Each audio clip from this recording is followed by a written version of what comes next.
जब हम पेट में खाना पचने की बात करते हैं तो सबसे पहला सवाल ये उठता है कि भला एक आम इंसान को ये सब जानने की क्या जरूरत। हम जो भी खाते हैं वो किसी न किसी तरह पेट में जाकर तो पच ही जाता है, तो भला हम इस बारे में जाने या ना जाने इस बात से क्या फर्क पड़ता है। लेकिन दरअसल इस बात से बहुत ज्यादा फर्क पड़ता है। वो आपका पाचन तंत्र ही होता है जो आपके खाने को एनर्जी में तब्दील करने का काम करता है, आपकी आंखों की रोशनी को बरकरार रखने, आपका दिल को सेहतमंद रखने, आपके बालों को लंबा और मजबूत बनाने, आपके चेहरे को साफ रखने, आपके शरीर में मसल्स को बनाने और आपके पूरे शरीर को ठीक तरीके से काम करने के लिए जो भी एनर्जी और पोषक तत्वों की जरूरत होती है वो शरीर के अलग अलग हिस्से तक तभी पहुंचता है जब आपका खाना ठीक तरीके से पचता है। आपका पाचन तंत्र शरीर के लिए जड़ की तरह होता है। जिस तरह एक पेड़ की जड़ में खराबी आने से पत्ती और टहनी समेत पूरा पेड़ ही सूखने लगता है, उसी तरह आपका पाचन तंत्र खराब होने से उसका बुरा असर आपके शरीर के हर अलग अलग अंगों पे साफ साफ देखा जा सकता है। खाना आपके मुंह में रखने से लेकर शरीर से बाहर निकलने तक आपके खाने के साथ क्या क्या होता है, पाचन से जुड़ी कोई भी समस्या क्यों होती है और कहाँ आपको सुधार करने की जरूरत है, वो सब कुछ आज की इस वीडियो में हम जानेंगे।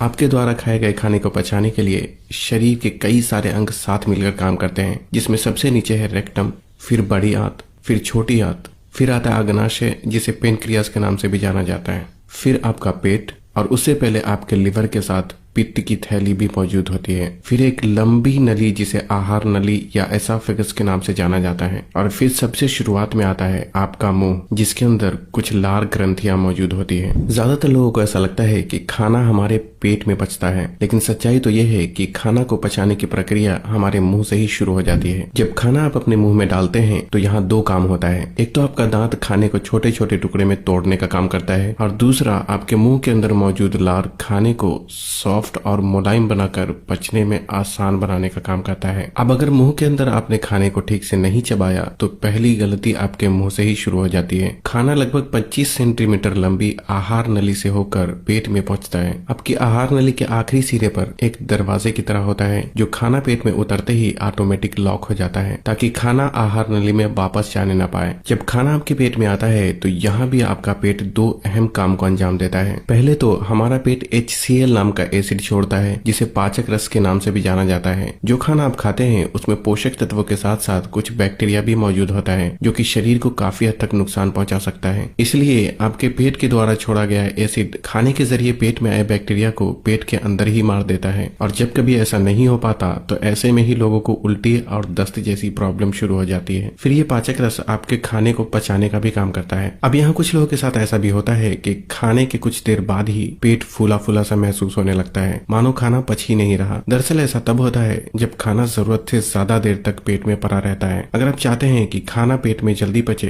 तो यहाँ आपको 4 बातों का ख्याल रखना चाहिए। पहला तो ये कि खाना आपके मुंह में जितना कम समय के लिए रहता है पेट में आकर उसे पचाने में उतना ही ज्यादा समय लगता है, इसलिए खाना को बहुत अच्छी तरह चबाने के बाद ही निकलना चाहिए। दूसरी बात ये कि खाना को पचाने के लिए आपका पेट हरकत में आता है। हरकत में आने का मतलब ये है कि आपके पेट में खिंचाव और मंथन प्रक्रिया शुरू हो जाती है, लेकिन इसके लिए पेट में थोड़ी जगह खाली होना बहुत जरूरी होता है, इसलिए पेट को पूरी तरह भरकर आपको कभी भी नहीं खाना चाहिए। तीसरी बात यह कि एक ही साथ आपको बहुत ज्यादा अलग अलग तरीके की चीज नहीं खाना चाहिए, क्योंकि हर खाने को पचाने के लिए अलग अलग तरीके के पाचक रस की जरूरत होती है, और जब एक ही बार में बहुत ही अलग अलग तरीके के खाने पेट में आते हैं तो आपका पेट पूरी तरीके से कंफ्यूज हो जाता है, और फिर इस खाने को पचाने में पाचन तंत्र को बहुत ज्यादा मेहनत करने के साथ साथ इसे पचने में समय भी ज्यादा लगता है, जिससे भारीपन और पेट फूला फूला सा महसूस होने लगता है। और चौथी बात ये कि चीनी से बनी चीजें पेट में आकर गैस पैदा करती है, जिससे सीने में जलन जैसी समस्याओं का सामना करना पड़ सकता है। इसलिए आपको अपनी इन गलतियों में सुधार जरूर करना चाहिए। अब असली काम यहाँ से शुरू होता है। जब खाना पेट में अच्छी तरह बारीक पेस्ट के रूप में बदल जाता है तो वो छोटी आंत में जाने लगता है। तभी आपके लिवर के पास मौजूद पित्त की थैली से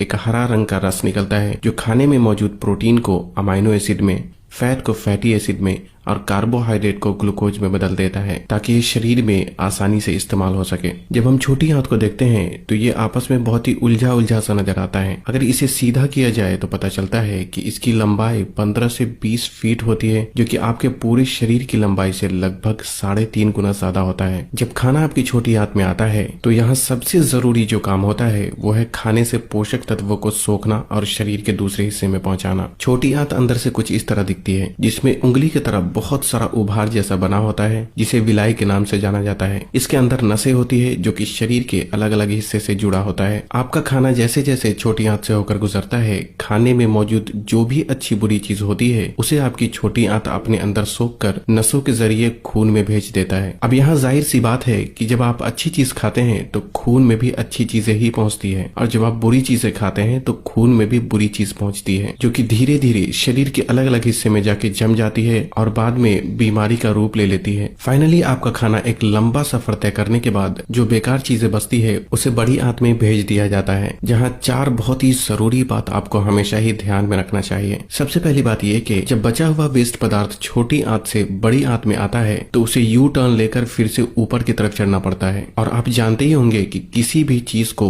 ऊपर की तरफ चढ़ने में ज्यादा बल लगता है। जो लोग अक्सर ही चलना फिरना, एक्सरसाइज और मेहनत का काम करते हैं उनके शरीर में ये काम बहुत ही आसानी से हो जाता है, लेकिन जो लोग ज्यादातर आराम में होते हैं उनके शरीर में ये काम धीमी गति से होता है, जो कि कब्ज होने का एक कारण बनता है। इसलिए दिन भर में आपको कुछ न कुछ शारीरिक मेहनत का काम भी जरूर करना चाहिए। दूसरी बात, आंत में जमे वेस्ट को बाहर निकालने के लिए फाइबर बहुत जरूरी होता है, और फाइबर ज्यादातर फल और सब्जियों में पाया जाता है। इसलिए हर दिन सब्जी को भी एक सही मात्रा में आपको अपने खाने में शामिल जरूर करना चाहिए। तीसरी बात, हमारी बड़ी आंत की खासियत होती है कि इसके अंदर वेस्ट पदार्थ जितनी देर तक रहता है ये उसमें से पानी को सोखने का काम करता है। इसलिए ऐसी सब्जी जिसमें पानी की मात्रा ज्यादा हो उसे सलाद के रूप में अपने खाने में शामिल करने के साथ साथ एक सही मात्रा में पानी पीने का भी आपको खास ख्याल रखना चाहिए। चौथी और आखिरी बात, आपका दिमाग पाचन में एक बहुत ही बड़ा रोल प्ले करता है। खाना को पचाने का जो भी काम होता है उसके लिए सिग्नल भेजने का काम आपका दिमाग ही करता है। इसलिए दिमाग में किसी भी तरीके का तनाव या स्ट्रेस होने से पाचन पर इसका बहुत बुरा असर पड़ता है। इसलिए दिमाग को शांत रखें, खुली हवाओं में वक्त बिताने के साथ साथ एक्सरसाइज करें और मोबाइल के बहुत ज्यादा इस्तेमाल पे भी कंट्रोल जरूर करें, क्योंकि इससे भी तनाव और स्ट्रेस। वीडियो पसंद आई हो तो इसे उन लोगों से शेयर जरूर करें जो इस बारे में नहीं जानते, और तब तक के लिए अपना भी और दूसरों का भी ख्याल रखें।